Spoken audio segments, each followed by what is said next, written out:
everyone, welcome back to my channel, and if you are new, my name is Sorna and today I'm here with another video for you all, and this is the look I'm going to show you how to create today. So before I start, don't forget to subscribe to my channel and ring the bell button so you're a part of the golden fam, and check out my Instagram which is linked down below for all things makeup, which including the looks you won't see here. So grab a snack and let's get into the video.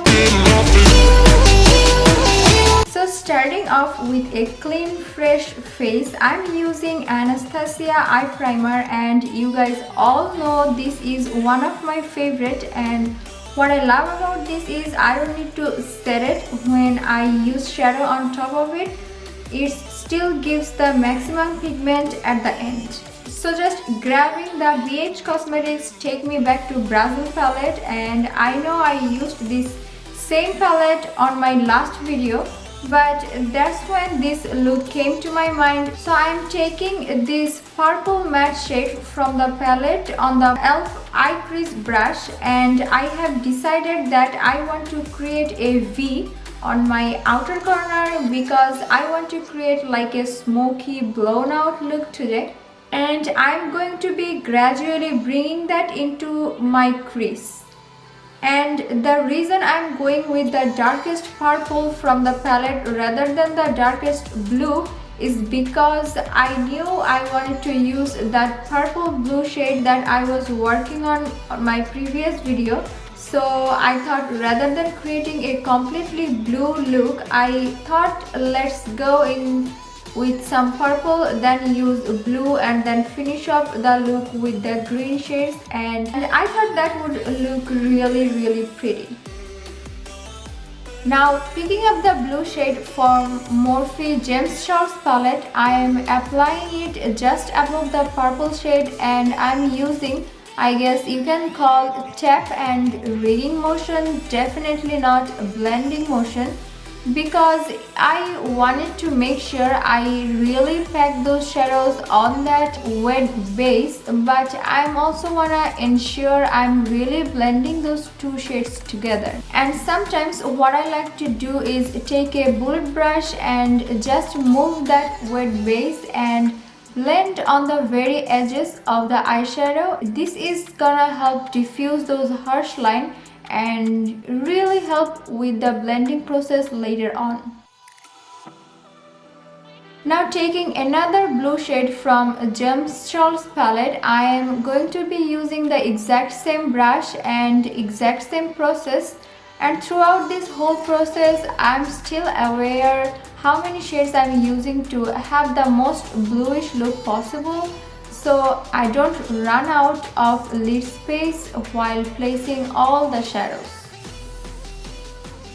Then taking this light bluish shade from the Take Me Back to Brazil palette, and I'm sure you have realized by now, I'm using all the darkest shades first and then gradually making their way to dark to light to create the beautiful gradient of color.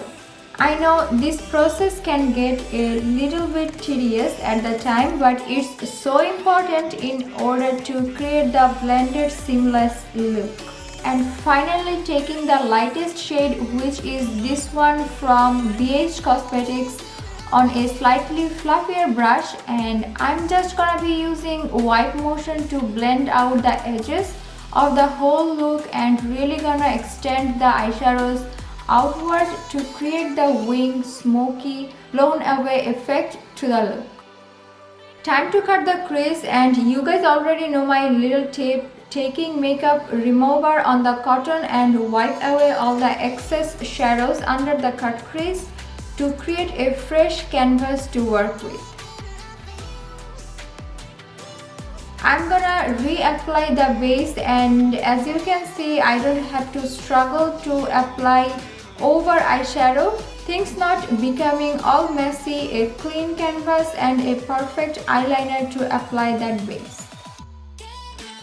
Going back in with the darkest purple shade, I'm gonna take that on a angle brush and apply that on the very edges of the half cut crease to define it and intensify it.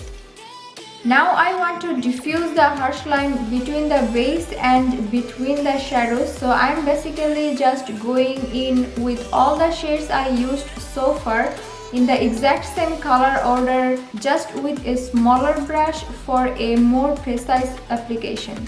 Going back in with the lightest shade we used with a flat brush, I'm pressing the shade into the wet base and I'm pressing pretty hard in order to get maximum pigmentation and there's no patchiness, as this is gonna be our lid shade. Now I do like the good old matte eyeshadow look, but I thought it needs the little something something, so I decided to take this glitter which I bought from Amazon to add some sparkle on the lid, and I am so happy with how the glitter looks. Then I'm taking the Maybelline Big Shot mascara, and this is one of my favorite mascara I use, as you all know.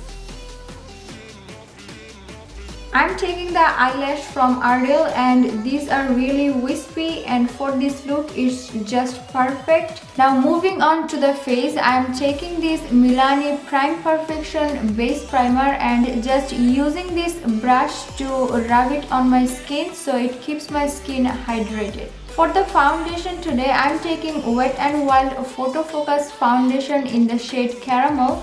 And it's not quite my color, but if you don't know, I always mistakenly buy one shade darker foundation, because if it's dark I can use lighter concealer to correct the shade, which if the shade is lighter then it seems rather odd to the face. So although it's not my perfect match, I will make sure at the end it looks just perfect as it is. For the concealer, I'm using CoverGirl True Blend Undercover Concealer in the shade Sand Beige. I heard this one is a dupe for Tarte Shape Tape Concealer and it's blending pretty good, kind of like the Shape Tape one, as you all know how much I like that concealer. Moving on to my lower lash line, I'm using all the shades I used before to create the smoky look and blending it with the upper corner. It's important that I finish my lower lash line before putting any powder so I can get the precise application, and if I mess anything up I can go back and clean it. Then I'm using the Seattle London loose powder to set my under eye area, also wherever I have used concealer previously. For the bronzer, I'm using my good old Wet n Wild contour palette, and it's really inexpensive, also gives me the most beautiful bronze look. I'm using this Maybelline Fit Me blush in the shade Rose to bring back some color to my face, and as you can see, this gave me the nicest color. At the last, for my face, I'm taking this palette Morphe 24A Artist Pass palette, and I'm taking the shade Private Oasis, which is a really icy kind of shade, which is really perfect for this look. I'm also using this same highlight color to highlight my inner corner and the brow bone. And to finish up the look, I'm using this nude lipstick from Queen, as my eyes are the main point. I want all the focus only there.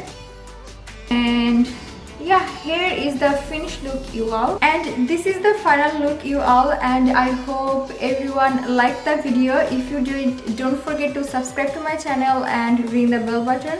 Also give this video a thumbs up, comment down below what kind of looks you want to see in my channel, and I would happy to do that. And until next time, bye.